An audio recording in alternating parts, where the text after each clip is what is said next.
Workout ಆದ ನಂತರ 30 ಮಿನಿಟ್ಸಲ್ಲಿ whey protein consume ಮಾಡಬೇಕು ಅಂತ ಬಾಡಿ ಬಿಲ್ಡರ್ಸ್ ಹೇಳೋದು ಕೇಳಿರ್ತೀರಾ. ಬಟ್ ನಾನೇನು ಹೇಳ್ತೀನಿ ಅಂತ ಅಂದರೆ, ನೀವು ಬೇಸಿಕ್ ಹೆಲ್ತ್ ಆ್ಯಂಡ್ ಫಿಟ್ನೆಸ್ಗೆ ಮಾಡ್ತಾ ಇದ್ದರೆ, ಮಸಲ್ ಬಿಲ್ಡಿಂಗು ಹೈಯರ್ ಪ್ರಯಾರಿಟಿನಲ್ಲಿ ಇಲ್ಲ ಅಂತ ಅಂದರೆ ಬ್ರೇಕ್ಫಾಸ್ಟ್ಗಿಂತ ಮುಂಚೆ ವೇ ಪ್ರೋಟೀನ್ ಕನ್ಸ್ಯೂಮ್ ಮಾಡಿ. ಸೊ ದಟ್ ಬ್ರೇಕ್ಫಾಸ್ಟು ಚೂರು ತಿಂತಿದ್ದಂಗೆ ಹೊಟ್ಟೆ ತುಂಬುತ್ತೆ.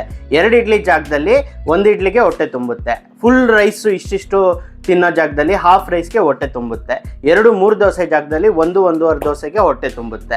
ಇವಾಗ ನಿಮಗೆ calories mainly carbohydrate cut down ಆಗುತ್ತೆ. ನಿಮಗೆ ಈಸಿಯಾಗೆ ಕ್ಯಾಲರೀಸ್ ಟ್ರ್ಯಾಕ್ ಮಾಡದೆ ವೆಯ್ಟ್ ಲಾಸ್ ಆಗುತ್ತೆ.